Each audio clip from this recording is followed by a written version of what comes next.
السلام علیکم ورحمۃ اللہ وبرکاتہ. کیا حال ہے سب کا؟ الحمد للہ. نحمده ونصلی علی رسولہ الکریم. اما بعد فاعوذ باللہ من الشیطان الرجیم. بسم اللہ الرحمن الرحیم. رب اشرح لی صدری ویسر لی امری واحلل عقدۃ من لسانی یفقهوا قولی. جس موضوع پہ لاسٹ ٹائم پڑھا تھا اسی سے میں بات آگے بڑھاؤں گی. ویسے شرک کہتے کس کو ہیں بائی دا وے؟ شرک ہوتا کیا ہے؟ ایسوسیٹنگ پارٹنرز ود اللہ. شرک بیسیکلی ہوتا ہے بہت سارے لوگوں یا قوتوں کا مل کے کام کرنا، یعنی جوائنٹ ایفرٹ، جوائنٹ وینچر کہہ لیں عام زبان میں. Joint venture. جوائنٹ وینچر کیا ہوتا ہے؟ جوائنٹ وینچر کیا ہوتا ہے؟ یعنی کوئی بھی چیز ساتھ مل کے شروع کرتے ہیں یا آپس میں اس کو شیئر کرتے ہیں. ہاں، کسی ایک کام میں ایک سے زیادہ لوگوں کا شریک ہونا، دو ملکیتوں کو باہم ملا دینا، شرک کا اور شراکت. یہ جو عام طور پر کمپنی کا لفظ ہوتا ہے نا، لمیٹڈ کمپنی، تو آپ نے دیکھا ہوگا عرب ملکوں میں جو وہ بورڈ لگے ہوتے ہیں ان میں شرکا کا لفظ لکھا ہوتا ہے. کہنے کا مطلب یہ کہ اس بزنس کو ایک سے زیادہ لوگ اون کرتے ہیں. تو پھر اللہ تعالی کے ساتھ شرک کا مطلب کیا ہے؟ کہ اللہ تعالیٰ کے علاوہ اور بھی کچھ قوتیں ہیں. وہ قوتیں مثلاً کیا ہوتی ہیں؟ کچھ ویزیبل اور کچھ نان ویزیبل، جن کے اندر اتنی طاقت یا ایسی پاورز ہیں جو ان چیزوں کو اپنے اختیار میں لے لیتی ہیں، یعنی تصرف کر سکتی. تصرف کا مطلب ہوتا ہے کہ اپنی مرضی سے اس میں تبدیلی کر سکتی ہیں، اس کو پھیر سکتی ہیں، کسی آئی ہوئی چیز کو پھیر سکتی ہیں، جو چیز نہ آ رہی اس کو لا سکتی ہیں. یعنی ان کے پاس بھی ایسی پاور، ایسے اختیارات ہیں، ایسی قوتیں ہیں، ایسے طریقے ہیں کہ وہ بھی وہ کام کر سکتے ہیں جو صرف اللہ ہی کر سکتا ہے، صحیح دین کے مطابق یا توحید کے مطابق. کچھ واضح ہوئی بات؟ اس کو اپنے اندر اتارنے کی کوشش کریں. شرک کیا ہے پھر، تاکہ آپ کو خود سمجھ آئے تو پھر آپ اچھی طرح آپ کو نظر بھی آنے لگے گا. پھر یعنی مثلاً ہم نے یہ پڑھا تھا نا کہ جتنی قسمیں توحید کی اتنی پھر شرک کی بھی ہو جائیں گی. تو اب توحید ربوبیہ جو ہے کہ اللہ رب ہے، تو اس میں شرک کیا ہوگا؟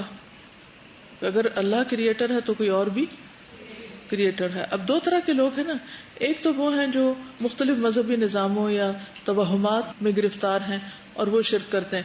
مثلاً ہم کہتے ہیں اللہ اولاد دیتا ہے، زندگی اور موت اس کے ہاتھ میں، کہتے ہیں نا ہم. اچھا، تو کچھ لوگ کیا سمجھتے ہیں، مثلا جو مذہبی گروہوں سے تعلق رکھتے ہیں ان کے اندر جب شرک آتا ہے تو وہ کیا سمجھتے ہیں کہ اللہ کے علاوہ اور کون اولاد دے سکتا ہے؟ پیر فقیر، بزرگان دین وغیرہ. اسی لیے لوگ کہاں جاتے ہیں؟ ان کے پاس جاتے ہیں. اگر وہ زندہ ہوں یا مر جائیں تو ان کی قبروں پہ جاتے ہیں. کیا سوچ کے کہ وہاں جانے سے کیا ملے گا؟ اولاد ملے گی. اب سمجھ آ گئی نا شرک. یعنی توحید کیا ہے کہ پیدا صرف اللہ کرتا ہے، زندگی صرف اللہ دیتا ہے، لیکن ان کے خیال میں کسی اور کے پاس بھی اختیار ہے اور وہ بھی دے سکتا ہے. وہ تو نام بھی رکھتے ہیں پیراں دتا، ٹھیک ہے، یا عبد شمس، وہ جو دور جاہلیت میں نام رکھتے تھے، عبد یغوث، عبد النبی، کئی لوگ نام رکھتے ہیں، عبد الرسول. جی ٹھیک ہے نا، سمجھ آ گئی. تو یہ مذہبی گروہ ہیں. اچھا، مذہبی گروہوں کے علاوہ جو فلسفی اور سائنٹسٹ ہیں وہ کس طرح کا شرک کرتے ہیں؟ مثلا اللہ خالق ہے، وہ کیا کہتے ہیں؟ یعنی یا تو کوئی چیز خود بن گئی تو مطلب وہ جو خود بنی ہے تو وہ بھی تو الہی بن گئی نا، ایک طرح سے وہ کریٹر بن گئی، خود کو خود بنا لیا، وہ بھی کریٹر، یہ بھی شرک ہو گیا. یا پھر مدر نیچر یا کوئی اور اللہ کے علاوہ کسی اور کی طرف جب وہ ایٹریبیوٹ کرتے ہیں تو وہ کلوننگ کا سنا ہے آپ نے؟ جب ڈالی بنائی گئی تھی تو کیا کہا تھا سائنٹسٹ نے؟ آپ کو پتا، کچھ جگہوں پہ بینرز لگے تھے گاڈ فار سیل. تو انہوں نے کیا سمجھا کہ ہم بھی بنا سکتے ہیں اب انسان یا جانور، ہم بھی لائف دے سکتے ہیں. لیکن آپ کو پتا جب ڈالی کی ماں مری تو وہ بھی فبہت الذی کفر، کہ یہ کیا ہوا، یہ کیا ہوا. تو وہ عاجز آ گئے. ان کے پاس کوئی حل نہیں، کوئی نسخہ نہیں کہ ہم موت سے بچا سکیں. کریٹر تو وہ ہوتا ہے نا کہ پھر وہ جو کریٹ کرے وہ ہمیشہ کے لیے کرے اور موت اسی کے ہاتھ میں ہو. جو زندگی کا مالک ہے وہ موت کا مالک بھی ہونا چاہیے، یا نہیں؟ نمرود نے کیا کہا تھا انا احیی و امیت، میں زندہ کرتا ہوں، میں ہی مارتا ہوں. وہ ایک دو قیدی لایا، ایک کو چھوڑ دیا اور ایک کو مار دیا اور کہا دیکھا نہیں کہ جس کو میں نے چاہا چھوڑ دیا، جس کو میں نے چاہا مار دیا. فرعون نے کیا کہا تھا؟ انا ربکم الاعلی. ہاں، تو یہ سارے شرک کی قسمیں کیا ہے؟ شرک پھر ربوبیہ. سمجھ آ گئی؟ تو کریشن، مثلا رب کریٹر ہے، تو کریشن کے اعتبار سے شرک کی اقسام آپ ایک مائنڈ میپ بنا سکتے ہیں کہ مختلف لوگ کیا سوچتے ہیں، فلسفی یا سائنٹسٹ کیا سوچتے ہیں اور ان کے ہاں کیسا شرک پایا جاتا ہے. نیچر یا پرست یا جو مادہ پرست ہیں ان کے ہاں شرک کی کیا قسمیں ہیں. اسی طرح مذہبی گروہوں میں کیسا شرک پایا جاتا ہے. تو ساروں کے اندر مشکل یہ ہے کہ وہ اللہ کے ساتھ اوروں کو بھی اختیارات دے دیتے ہیں اللہ کی قدرت میں، اللہ کی تخلیق میں.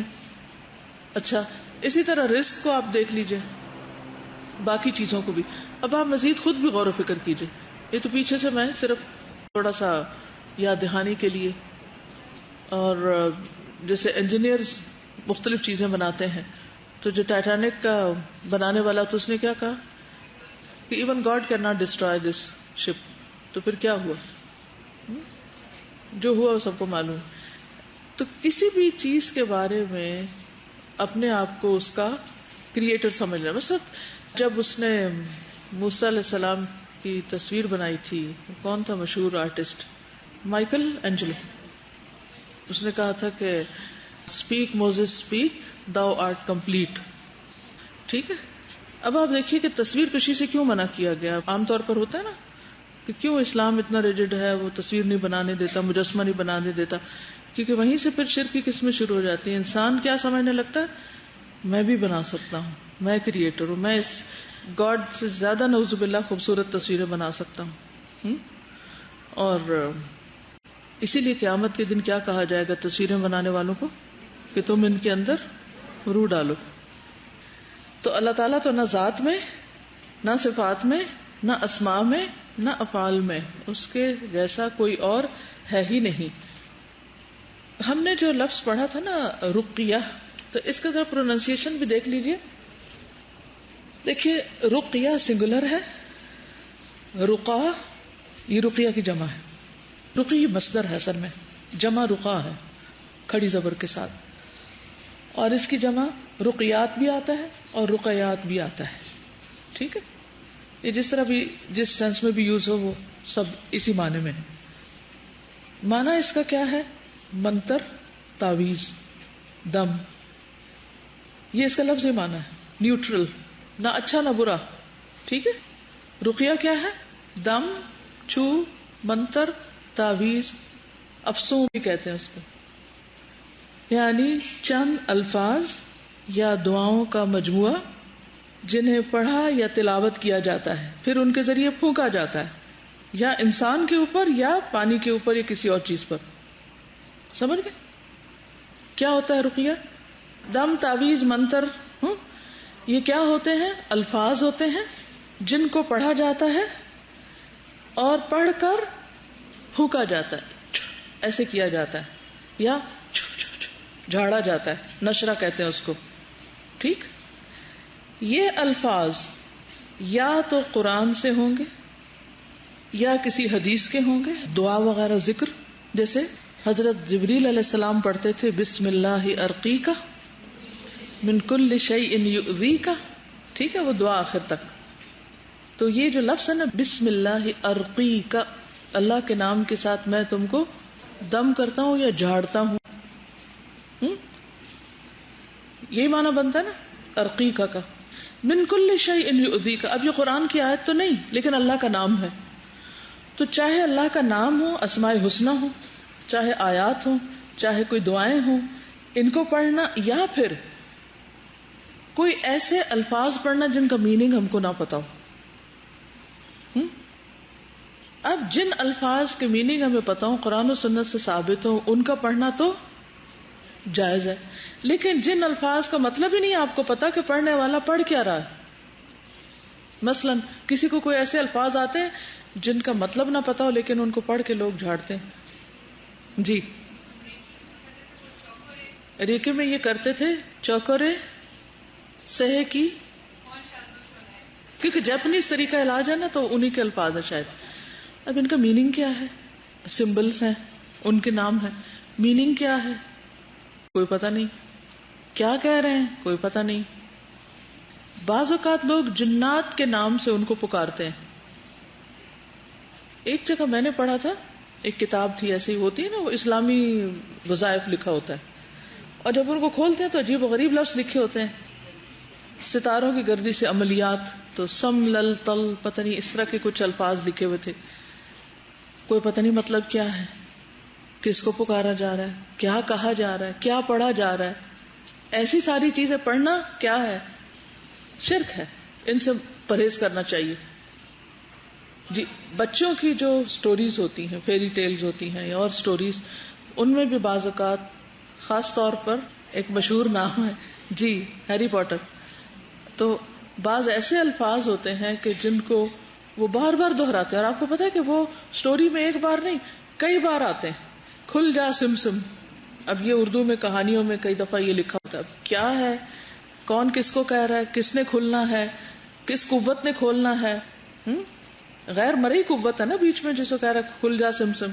تو اس طرح کے الفاظ وہ پڑھتے رہتے پھر وہ ان کے سب کانشیس میں چلے جاتے ہیں. وہ سمجھتے ہیں کہ اس سے کوئی فرق نہیں پڑتا، اور ہو سکتا ہے کہ بڑے ہو کر پریکٹیکل لائف میں کسی ایسی مشکل میں وہ بھی مثلا کسی ایسی بند گلی میں جا پہنچے کہ جہاں دروازہ نہ کھلے تو وہ بھی وہی بولنا شروع کر دیں، انکانشیسلی ان کے منہ پر آ جائیں اور ان نوئنگلی شرک کر رہے ہوں.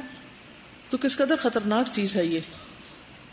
تو یہ آپ کو معلوم ہونا چاہیے کہ رقیہ کہتے کس کو ہے اور کون سا جائز ہے اور کون سا جائز نہیں ہے.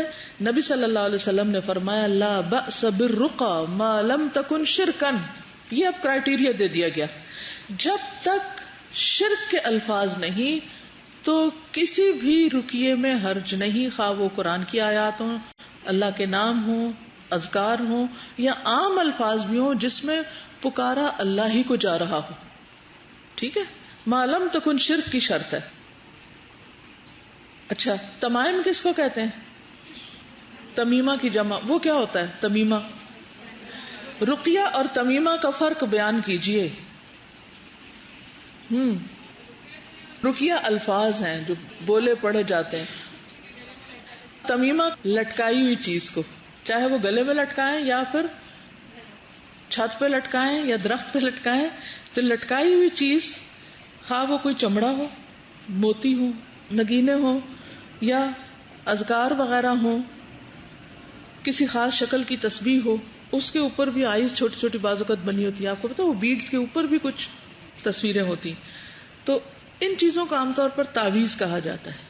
ٹھیک ہے، تمیمہ کو عام طور پہ ہماری زبان میں تعویذ لفظوں کا بھی ہوتا ہے، اور تعویذ لکھ کے یا پڑھ کے لٹکایا وہ مادی شکل میں. ٹھیک ہے، یعنی رقیہ صرف الفاظ ہوتے ہیں جو بولے یا پڑھے جاتے ہیں، جبکہ تمیمہ میں کیا ہوتا ہے؟ لکھا ہوا، لکھ کے لٹکایا ہوا، یعنی لٹکائی ہوئی چیز. مثلاً کئی لوگ یہ شرکیہ چیزیں لے لیتے ہیں ان نوئنگلی، جیسے وہ چھوٹا سا جوتا یا ایسے نقوش، اور وہ کہتے ہیں ہماری نیت کوئی اس سے فائدہ حاصل کرنا نہیں، ہم تو ڈیکوریشن کے لیے لٹکا رہے ہیں. تو بتائیے کہ کیا ڈیکوریشن کے لیے ایسی چیزیں جن میں شرک کی شباہت ہو وہ لٹکائی جا سکتی؟ جیسے ایول آئی کی جو پکچرز ہیں یا اس کی بنی ہوئی چیزیں ہیں کچھ.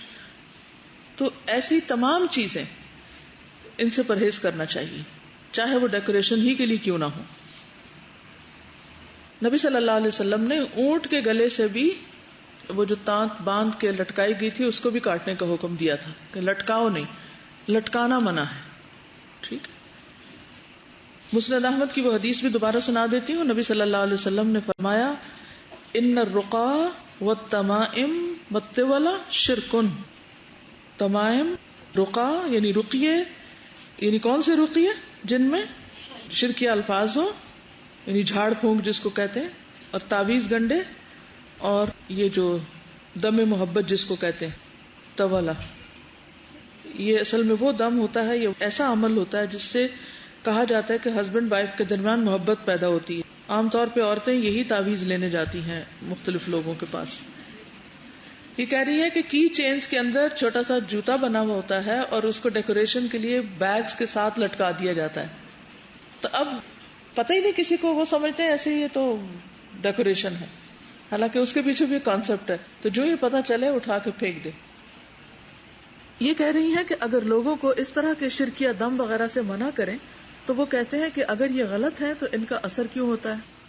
اس طرح تو دیکھیں جو مسلمز کے علاوہ نان مسلمز جادو کے مختلف طریقے اختیار کرتے ہیں اور یہ جھاڑ پھونک کرتے ہیں یا منتر پڑھتے ہیں, اثرات تو ہیں ان کے, الفاظ اثر رکھتے ہیں. اس کی دلیل کیا ہے؟ نبی صلی اللہ علیہ وسلم نے فرمایا کہ ان من البیان لسحر, یعنی بعض بیان سحر ہوتے ہیں, جادو کی طرح اثر کرتے ہیں. اس میں کوئی مذہبی بیک گراؤنڈ نہیں ہوتا. بعض سپیکرز کو آپ اگر سنیں تو بالکل وہ غلط سلط بات کو بھی ایسے بیان کریں گے کہ آپ کو لگے گا کہ ہاں یہ تو بہت اچھی ہے, حالانکہ تھوڑی دیر بعد آپ غور کریں گے تو آپ کو سمجھ آئے گی کہ نہیں یہ اس نے ٹھیک نہیں کہا. لیکن اس وقت آپ بالکل مروب ہو جائیں گے. تو اسی طرح شعر و شاعری, بعض شعر پوئٹری گانے سن کے لوگ رونے لگتے ہیں, روتے ہیں. وہ کیوں روتے ہیں؟ اس کی کوئی حقیقت ہوتی ہے؟ بعض ڈراماز کے یا فلم کے ڈائلاگ سن کے لوگ رونے لگتے ہیں اور بعد میں بھی روتے ہیں جب سوچتے ہیں. کیوں؟ اس کی کوئی حقیقت تھی, وہ سچ تھا. تو اس سے کیا بات پتہ چلتی کہ الفاظ کے اندر اثر ہوتا ہے, چاہے وہ اچھا ہو یا برا ہو. ہمیں بحیثیت مسلمان ہر چیز میں پاکیزہ چیز اختیار کرنے کے لیے کہا گیا ہے. پاک, صاف, اچھی, حلال, طیب لو. کلام میں بھی, گفتگو میں بھی, الفاظ میں بھی, دم میں بھی, علاج میں بھی, کھانے پینے میں بھی, پہننے میں, رزق کمانے میں, جسمانی طور پر خیالات, دل, دماغ, ایسی خوبصورتی کہیں آپ کو نہیں ملے گی کہ ایک ایک چیز کا معیار دے دیا گیا ہو کہ ہر چیز میں طہارت کا اہتمام, پاکیزگی کا اہتمام, چاہے وہ سوچیں ہو, چاہے گفتگو ہو, چاہے آپ کا گھر ہو, چاہے آپ کے ظاہری اعضاء ہو, منہ, ہاتھ, پاؤں, چاہے آپ کے دانت ہو, ناخن ہو, کان, مسا, بالوں کا بھی مسا. کتنی صفائی ہے, دن میں 5 مرتبہ دھلاتے ہیں آپ کو اللہ تعالیٰ, اور اس کو فرض کر دیا وضو کو نماز کے لیے. تو اسی طرح اگر کوئی بیمار ہو جائے اور اس کو ایسی کسی چیز سے مدد لینی ہو تو وہ پھر اللہ کے نام سے اور اچھے الفاظ سے مدد لے. لہٰذا یہ یاد رکھیے کہ الفاظ اچھے ہوں یا برے, شرکیہ ہوں یا غیر شرکیہ, اثر کرتے ہیں بإذن اللہ, اللہ کا اگر اذن ہو. ورنہ اسی مجلس میں کچھ لوگ بیٹھے ہوتے ہیں اور انالائز کر رہے تھے, وہ نہیں روتے کسی کی بات سے اور نہ امپریس ہوتے ہیں اور نہ کوئی اثر قبول کرتے ہیں اور نہ ہی وہ اس کو کوئی وہ دیتے, لیکن کچھ روحیں لے لیتی ہیں. تو ڈپینڈ کرتا ہے نا. اچھا, ہم آگے ذرا جادو کے بارے میں پڑھتے کیونکہ یہ جو ٹاپک چلا ہے نا جادو, اسی کے اندر سے اب ایک اور رخ پکڑ رہا ہے. بات وہی ہے, ٹھیک ہے, کیونکہ وہ پڑھ لیں گے نا تو پھر آپ کو یہ باتیں اور زیادہ سمجھ آ جائیں گی. ورنہ ایک چیز کے اوپر اگر بہت ٹائم لگے تو مشکل ہو جائے گی. ایک سوال تھا جو اس کو آگے شروع کرنے سے پہلے اس کا میں جواب دے دیتی. کسی نے سوال کیا کہ عقیدہ زیادہ اہم ہے یا قرآن کی تفسیر. تو پہلی بات تو یہ ہے کہ یہ سوال پیدا ہونا بھی چاہیے یا نہیں, اور اگر ہوا ہے تو اچھی بات ہے, پوچھنا چاہیے اگر ذہن میں آ رہا ہے. لیکن میں آپ میں سے کسی سے پوچھنا چاہوں گی کہ اگر پورا قرآن بھی پڑھ لیا ہے انسان نے اور اس کا عقیدہ درست نہیں یا کچھ کانسیپٹس کلیئر نہیں, تو کیا وہ عبادت, تلاوت, نمازیں, روزہ, ذکر, اذکار, حج, زکوٰۃ, صدقات, جہاد, یہ ساری چیزیں فائدہ دیں گی اگر عقیدہ درست نہیں؟ تو بعض اوقات آپ لوگ آیات پڑھتے, کیونکہ جب تفسیر پڑھی جا رہی ہوتی ہے نا تو اس میں سب چیزوں میں بیلنس کیا جاتا ہے. اس میں صرف عقیدہ پہ فوکس نہیں ہوتا, یہ کسی ایک خاص چیز پہ نہیں ہوتا. وہ جو قرآن کا مزاج ہے اس کے ساتھ ساتھ چلتے رہتے ہیں. لیکن جب الگ الگ سبجیکٹس پڑھے جاتے ہیں تو اس میں پھر ان چیزوں کی مزید ڈیپتھ میں جاتے ہیں, رائٹ. تو پہلی بات تو یہ کہ ہمیں کمپیریزن نہیں کرنا چاہیے, رائٹ. مثلاً کوئی یہ کہے کہ اللہ تعالیٰ کے بارے میں جاننا زیادہ ضروری ہے یا حضور صلی اللہ علیہ وسلم کے بارے میں جاننا ضروری ہے, تو سوال کی نیچر درست نہیں. کیوں؟ ہر ایک کا اپنا مقام ہے. ایک اگر آپ صرف اللہ کو جانے اور رسول کو نہیں جانے تو دین مکمل ہوگا نہیں ہوگا, ٹھیک ہے. اسی طرح اگر آپ رسول کو جانتے ہیں اور ملائکہ کو نہیں جانتے, مثلاً اگر کوئی یہ بھی اٹھ کے کہہ سکتا ہے ہمیں فرشتے نظر ہی نہیں آتے اور ہمارا کیا لینا دینا فرشتوں سے، مانے یا نہ مانے کیا فرق پڑتا ہے؟ تو کیا اس سے دین میں کوئی کمی آئے گی؟ آئے گی نا.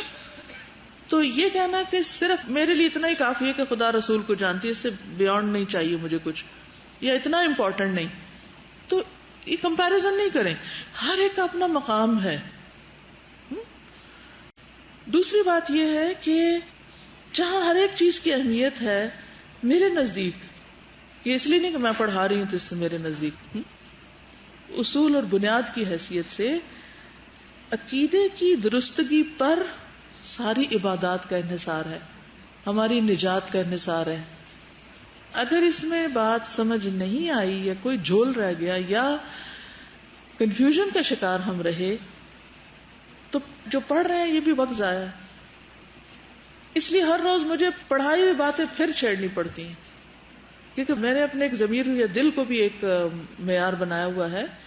کہتے ہیں نا لوگ فتویٰ دے بھی دیں تو اپنے آپ سے پوچھو. آنےسٹلی اندر سے میں خود کو پوچھتی ہوں کہ کیا میں نے یہ کانسیپٹ کلیئر کر دیا، اور جب مجھے محسوس ہوتا ہے نا نہیں ابھی لگتا ہے کہ تھوڑی سی کوئی حق نہیں ادا ہوا، تو پھر دوبارہ اس کو چھیڑتی ہوں آ کے، تاکہ ایسا نہ ہو کہ کسی کنفیوژن کی وجہ سے آپ وہ کسی کو جا غلط فتویٰ دیں یا خود وہ کام کریں یا نہ کریں. دیکھیے جہاں حرام کو حلال نہیں بنا سکتے وہاں حلال کو بھی حرام نہیں بنا سکتے. ایک چیز اگر شریعت نے جائز قرار دی، مثلا جھاڑ پھونک جائز ہے اگر قرآنی آیات کے ذریعے، اور آپ جا کے اعلان کر دیں سب دم تویز سب حرام ہے، تو آپ نے کیا کیا؟ حلال کو حرام کر کے کیا کیا؟ لوگوں کے لیے زندگی مشکل کر دی. اور ہر چیز کے اوپر آپ بیان لگا دیں، دیکھو اس نے یہ بولا تو یہ بھی شرک ہے، اس نے وہ کہا یہ بھی شرک کر رہا ہے، وہ بھی شرک کر رہا ہے. تو ان باتوں کو اور اچھی طرح ڈیپتھ میں سمجھنے کی ضرورت ہے. تو ایک دن وہ ہوتا ہے جب میں کانسیپٹ آپ کو دیتی ہوں، پھر اگلے دن آ کے دوبارہ پھر دل چاہتا ہے اور پالشنگ کا بھی کام ہوتا کہ آپ چمک اٹھیں. افسوس کے وقت کم ہے، پالشنگ شاید نہ ہو سکے مگر چھوٹی موٹی عمارت بن جائے گی. تو اس لیے آپ کو تو معلوم نہیں فائدہ ہے یا نہیں ہے، مجھے خود کو بہت فائدہ ہو رہا ہے اور بہت استغفار سچے دل سے کرنے کا موقع مل رہا ہے، کیونکہ اپنی غلطیاں بھی تو نظر نہیں آتی بعض اوقات انسان کو.